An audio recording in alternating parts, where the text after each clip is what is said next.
మీ అందరికీ నా వందనాలు. సామెతల గ్రంథము 22వ అధ్యాయము 6వ వచనం చదువుకుందాం. బాలుడు నడవవలసిన త్రోవను వానికి నేర్పము, వాడు పెద్దవాడైనప్పుడు దాని నుండి తొలగిపోడు. దేవుడు ఇక్కడ ఏమంటే చిన్నపిల్లలకంట చిన్న వయసు నుంచే వారిని మంచి మార్గంలో నడిపించే వారంగా ఉండాలంట. చిన్నపిల్లలకి ఏమన్నా చెడు పనులు చేసినప్పుడు తల్లిదండ్రులుగా వారిని గద్దించే వారంగా ఉండాలి అని చెప్తున్న దేవుడు. మనం తల్లిదండ్రులుగా పిల్లలను గద్దికపోతే వారు చెడిపోయేవారుగా ఉంటారు అంటున్న దేవుడు. వారిని గద్దించే వారంగా ఉండాలంట. కొంతమంది పిల్లలు తల్లిదండ్రుల ప్రవర్తన చూసి, తల్లిదండ్రుల చెడు క్రియలు చూసి పిల్లలు అయ్యే చెడు పనులు నేర్చుకునేవారుగా ఉంటారు. దేవుడు అందుకే అంటున్నాడు, పిల్లల ముందు మన ప్రవర్తన చాలా జాగ్రత్తగా ఉంచుకోవాలంట. మనం వారి మధ్య ప్రవర్తించే ప్రవర్తన బట్టి మన పిల్లలు ఆ చెడు బుద్ధులు నేర్చుకునేవారుగా ఉంటారు అంటున్న దేవుడు. మన పిల్లలు ఏమైనా పొరపాట్లు చేసినప్పుడు మన పిల్లలను మనం గద్దించే వారంగా, వారిని మనం శిక్షించే వారంగా, వారిని సరైన మార్గంలో నడిపించే వారంగా ఉండాలంట.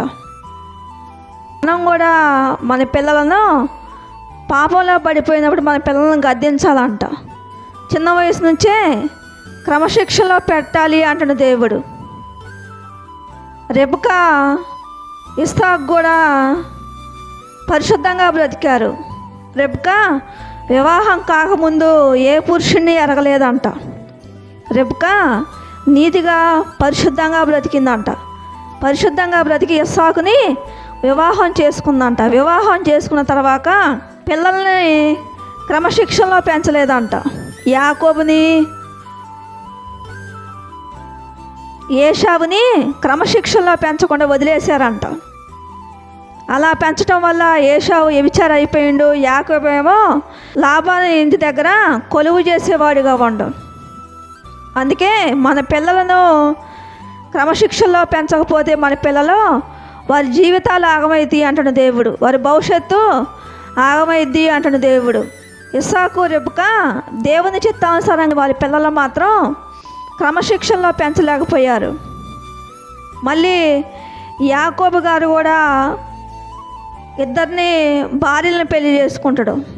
యాకోబు గారు లేయాని రాహేలుని పెళ్లి చేసుకొని రాహేలునేమో ప్రేమతో చూసుకొని ఆమెకు పుట్టిన పిల్లల్ని మంచిగా చూసుకుంటా ఉంటాడు.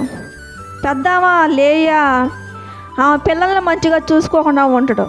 అంటే తల్లిదండ్రులు వారి ప్రవర్తన చూసి ఈ పిల్లలు చెడిపోయారు. లేయాకు పుట్టిన పిల్లలు రాహేలుకు పుట్టిన పిల్లలు చెడిపోయారు. వారి మధ్య ఎప్పుడు గొడవలే, ఎప్పుడు తిట్టుకోటాలే, ఎప్పుడు తగాదలే. అందుకే దేవుడు అంటాడు మన పిల్లలను క్రమశిక్షణలో పెంచాలంట.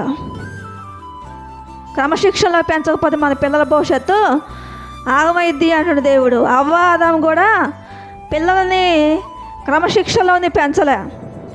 అవ్వ ఆదాముకి ఇద్దరు కుమారులు పుడతారు, కయ్యూను హేబేలు.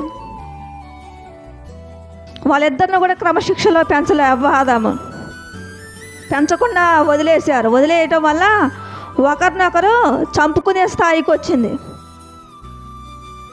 కయ్యూను హేబేలుని చంపేవాడిగా ఉండవు. అంటే ఒక అన్నదమ్ముల మధ్య ప్రేమ, ఆప్యాయత, అనురాగము అనేది లేదు.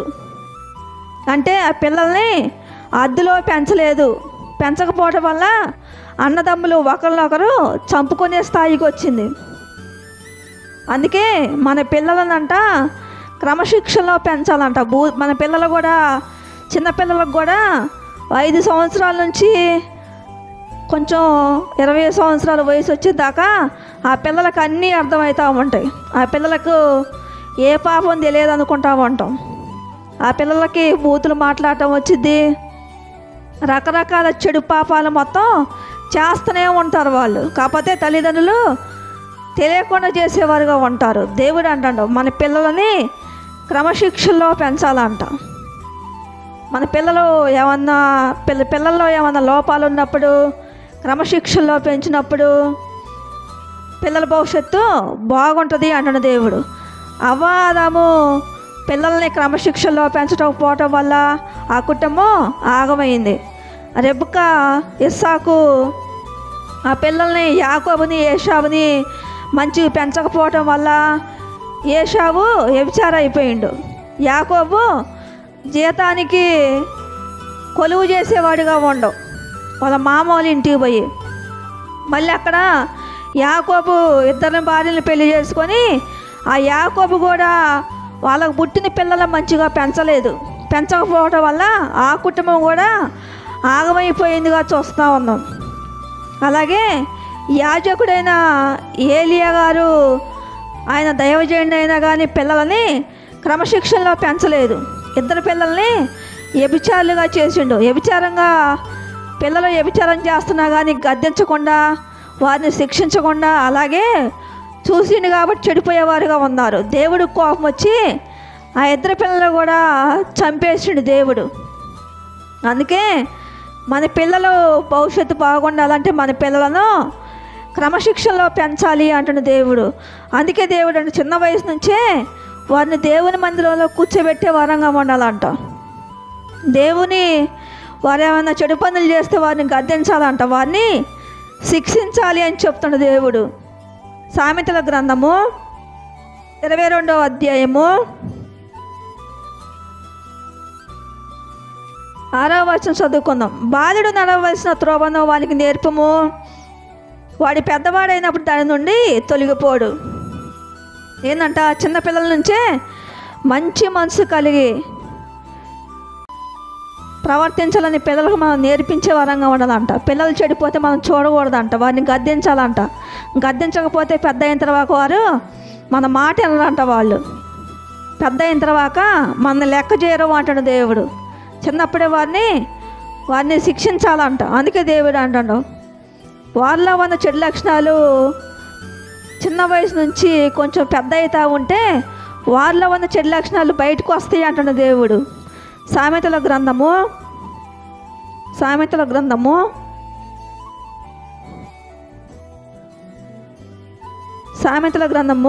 19వ అధ్యాయము 11వ వచనం చదువుకుందాం. బాలుడు సహితము తన నడవడి శుద్ధమైనది కాదో యథార్థమైనది కాదో తమ శ్రేష్ట వలన తెలియజేయబడును. ఏంటంట పిల్లల్లో చెడు లక్షణాలు ఉంటాయి, మంచి లక్షణాలు ఉంటాయి అంట. వాళ్ళు చేసే ప్రవర్తన బట్టి వాళ్ళలో ఉన్న చెడు లక్షణాలు బయటకు వస్తాయి అంట. వాళ్ళు పెద్ద అవుతున్నా కొద్దిగా వాళ్ళలో ఉన్న చెడు లక్షణాలు బయటకు వస్తూ ఉంటాయి అంట. అందుకే చిన్న వయసు నుంచే వారిని క్రమశిక్షణలో పెంచాలంట. సామెతల గ్రంథము 19వ అధ్యాయము 18వ వచనం చదువుకుందాం. బుద్ధి వచ్చునని నీ కుమారుని శిక్షింపుము, అయితే వాడు చావాలనని కోరవద్దు. ఏంటంట పిల్లల్ని శిక్షించాలంట, పిల్లల్ని గద్దించాలంట, పిల్లల్ని చర్చిలో కూర్చోబెట్టాలంట. చిన్న వయసు నుంచే నీతిగా బ్రతకమని చెప్పాలంట పిల్లలకు. మనం అపవాదం చేసిన పని కూడా అదే. పిల్లలు క్రమశిక్షణలో పెంచకుండా పిల్లల్ని జీవితాలను ఆగం చేశారు అపవాదం. యాకోబు తన పుట్టిన కుమారుల జీవితాలను ఆగం చేసిండు. ఏలియా తన పుట్టిన ఇద్దరు కుమారుల జీవితాలని నాశనం చేసిండు. ఇస్సాకు రెబెక్క తనకు పుట్టిన యాకోబుని ఏశావు జీవితాలను ఆగం చేసేవారుగా ఉన్నారు. అందుకే పిల్లలను మనం గద్దించే వారంగా ఉండాలంట, వారిని మనం శిక్షించే వారంగా ఉండాలి అని చెప్తున్న దేవుడు. మన పిల్లల్ని క్రమశిక్షణలో పెంచకపోతే చిన్న వయసు నుంచే వారు పెద్ద అయిన తర్వాత ఆ పాపాన్ని మానుకోరంట, చెడు పనులు చేసేవారుగా ఉంటారు అంటున్న దేవుడు. అందుకే మన పిల్లలను చిన్న వయసు నుంచే దేవుళ్ళలో పెంచాలంట. చిన్న వయసు నుంచే మంచి మాటలు వారికి బోధించాలంట.